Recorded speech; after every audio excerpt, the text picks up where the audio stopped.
Okay. So this is, can you see that pretty well? Can you read that?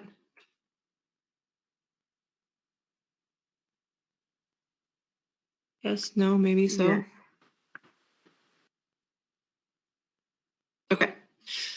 This is the form that you all filled out for your practice online application. And I'm going to run through it and I want to talk about some of the errors that were made or some of the things that you all can do next time. You can do better. Those of you who did it, you did just fine, but there are ways to make it look a little bit more professional and to make it look like you're, able to follow directions. So we start at the beginning, obviously, first name. Here's the biggest thing that I want to talk to you guys about.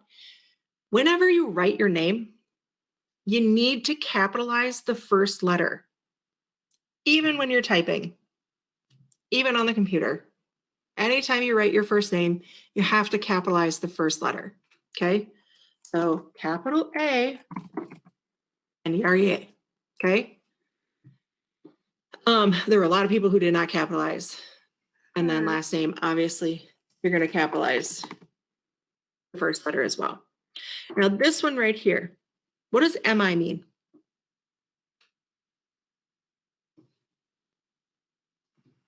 I don't know. Middle initial. Middle initial. Yes, very good. Thank you. So what is a middle initial? Like a letter. The first letter of your middle name.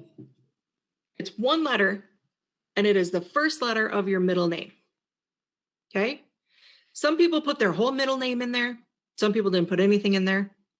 It's fine if you didn't put anything in there. See, there's no little red dot. Remember the little red or the little red star means it's required. So you could leave this blank or you could put in your middle initial, one letter, not your full name, just your first letter. Okay. Then there's two address lines. Why are there two address lines? Because some people have Why two not? different addresses. Some people have an address that is 2 lines long for whatever reason. Most of us only have like a one line address. Okay. So when they're asking for your address and you can look down further, okay, see where it says city? That means for this address one, they just want my street name and house number. Okay. So 1, 2, 3, 4.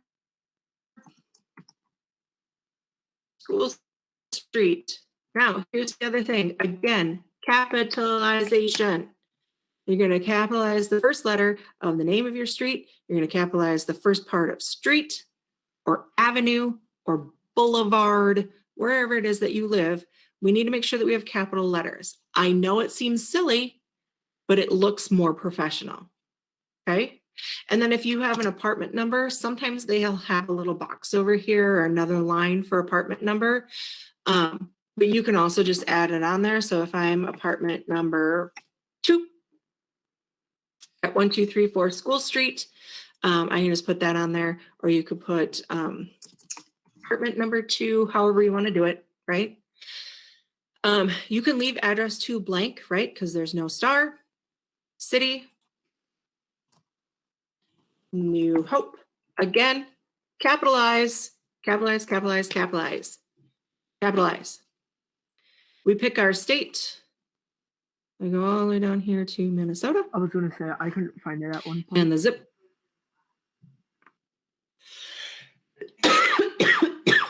Pardon me.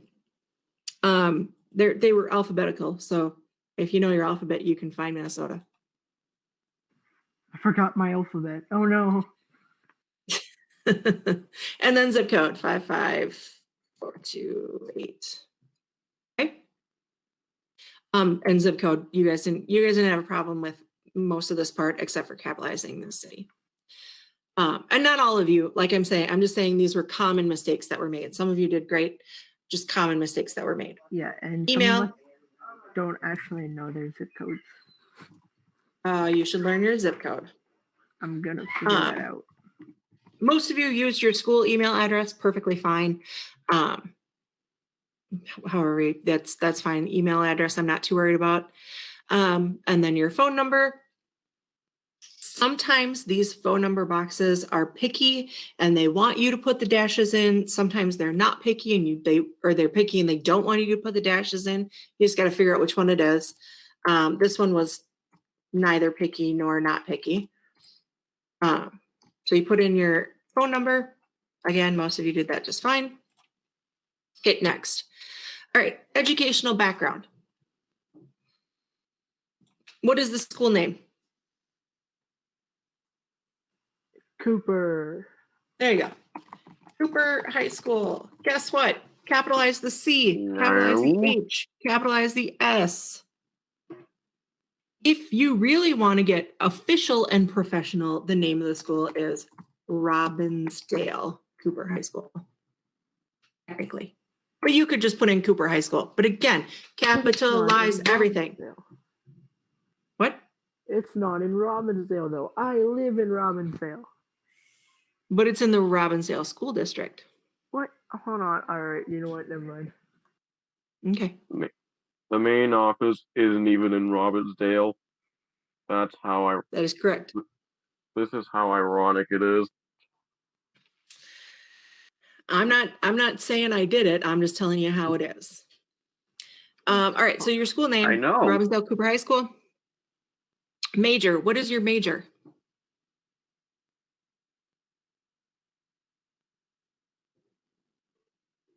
Uh, Do you guys have a major? no. No.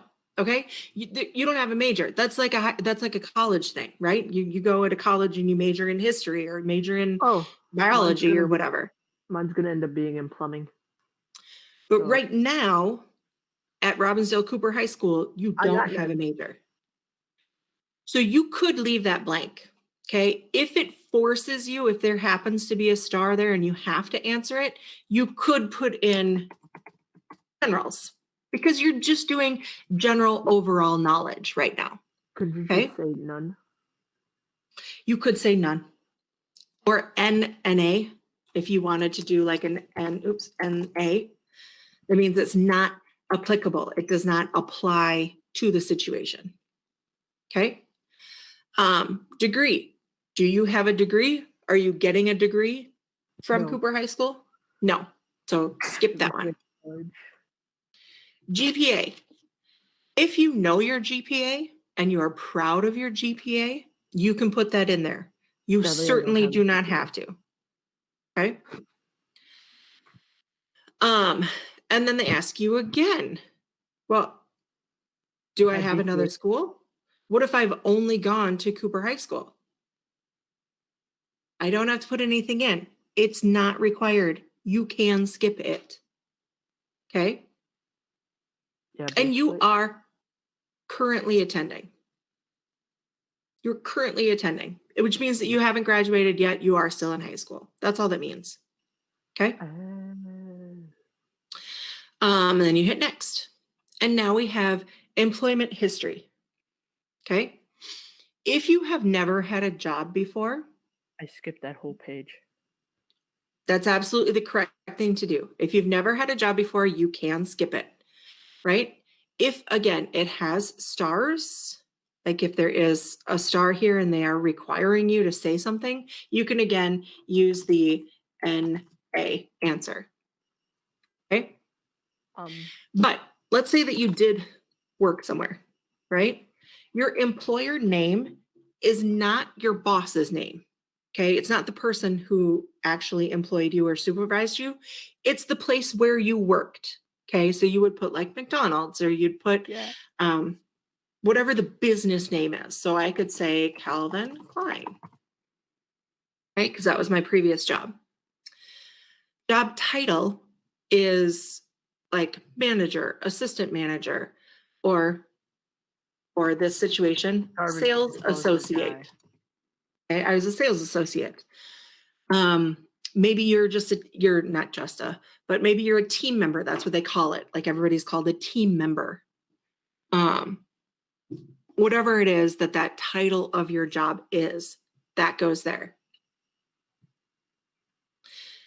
Now, start date. This throws a lot of people off because they're like, I don't know the day I started. Most of the time you have a general idea. Okay, so you can say I started in it was June, I don't know, around like the 5th-ish. They're not going to hold you to it. It doesn't have to be like precise. And a lot of times they won't even ask you for the day. They'll just ask you for the month and the year. 2019. Okay. End date. So get your start date as close to possible. End date. If you are still employed at this place, you can just leave this blank, right? If I'm still working there, I can leave it blank. Otherwise, I can put in the date that I ended. So maybe I stopped working there September 1st, 2020. Okay. You always start with your current or most recent employment. You always start with the most recent first, and then you can go back and do the one before. So if I wanted to go back and do the one before, I would put in Van Heusen Sales Associate, right? I would do the whole thing all over again for that one. But we always work our way backwards. Okay. And then, and again, if you have never been employed, you've never had a job, you can just leave that whole thing blank. That's perfectly fine. Hit next. List job skills. I had a lot of different answers for list job skills. What types of things do you think that I'm looking for here? Like as a potential employer, what do I want to know about you? It depends on where you're working. Depends on where you're working, right? All right, so let's say, let's make it easy. Let's say that you're applying for Target. Okay, you're applying for Target and you want to be a cashier. You want to be a cashier at Target. So what might be some job skills that I could put down that would look impressive to the potential employer of Target?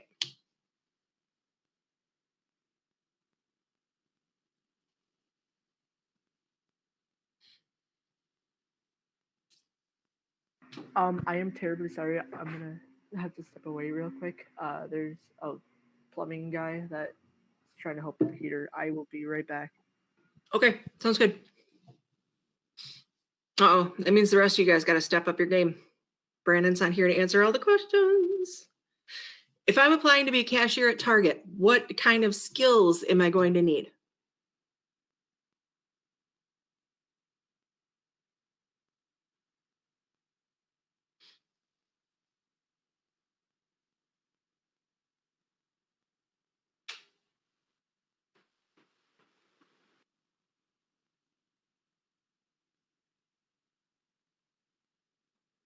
If you don't want to speak, you can always just type it in the chat over on the side.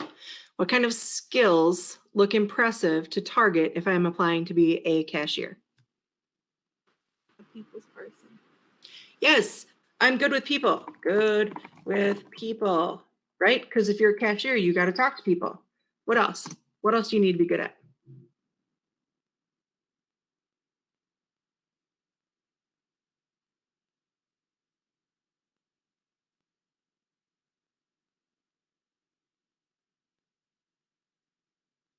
All right, I'm going to help you out. I'm going to give you a clue.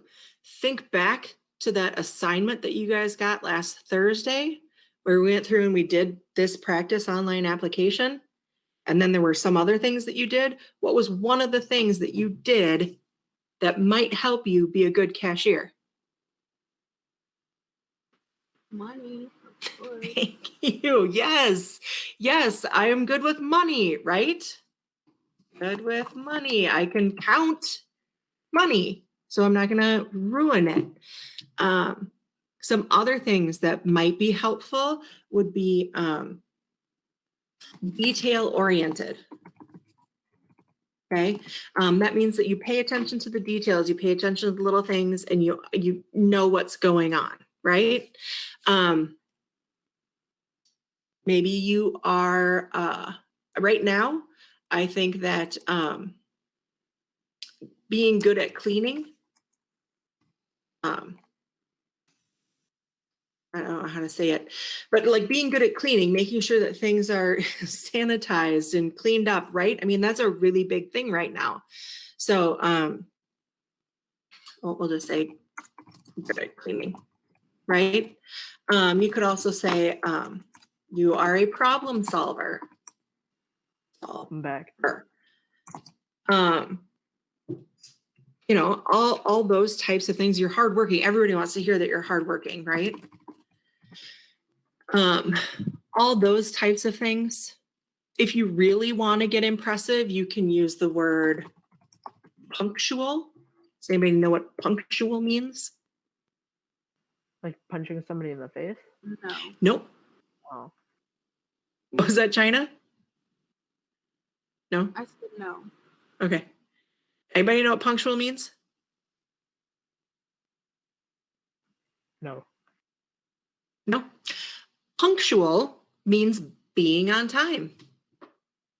Just a fancy way of saying I can be on time. So that's always a good one. I mean, if it's true, here's the thing. I don't want you listing job skills that are not true about you. I want true job skills. And you should have a good list. You should have a list of, I think, 5 to 10. Now, a lot of you are saying, I don't have that many job skills. Baloney. You do. You do have that many job skills, and we are going to talk more about that on, what day did we meet again? Thursday? Thursday.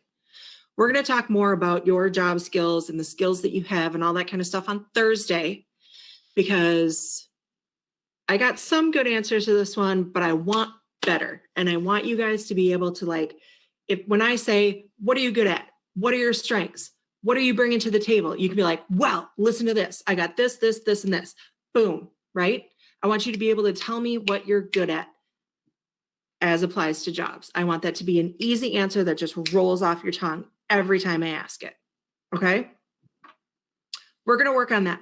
It's difficult to do. I know you guys, some of you guys don't have any experience in the job market at all. That's okay. You still have job skills. Okay? So we will talk more about that. The last thing, I certify that the statements and information furnished by me on this application are true and correct. I understand that omitted, false, or misstated statements on this application are grounds for refusal to hire or dismissal at any time the company becomes aware of the omitted, falsified, or misstated information. My typed signature below certifies that I have read and agreed with the above statements. What is my answer here? Anybody know what you were supposed to put in this little box? I just put yes. I agree. Wrong. What, you can't put I agree with this statement? That was not what you were supposed to do. Anybody? Yeah. Some people got it. Anybody know what you were supposed to put there?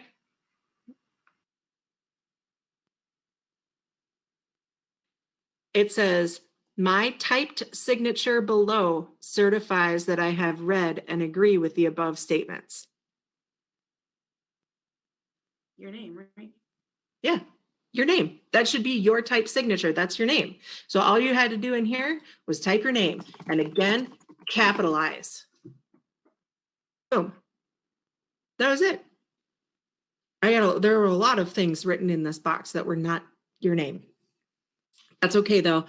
This is okay, Tyler, exactly. If you were working on like a paper application, you usually have to sign your name, and preferably they like you to do it in cursive. Does anybody know why you're supposed to do it in cursive?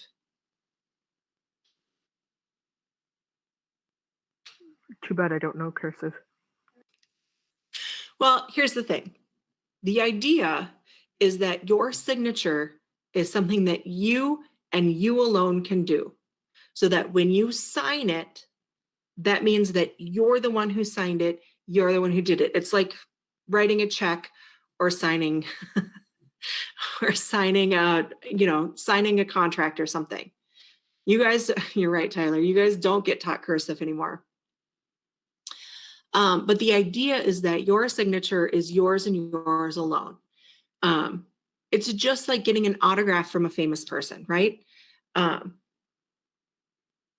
when you get an autograph from a famous person, it's very specific to that famous person, so that the idea is that nobody can copy it.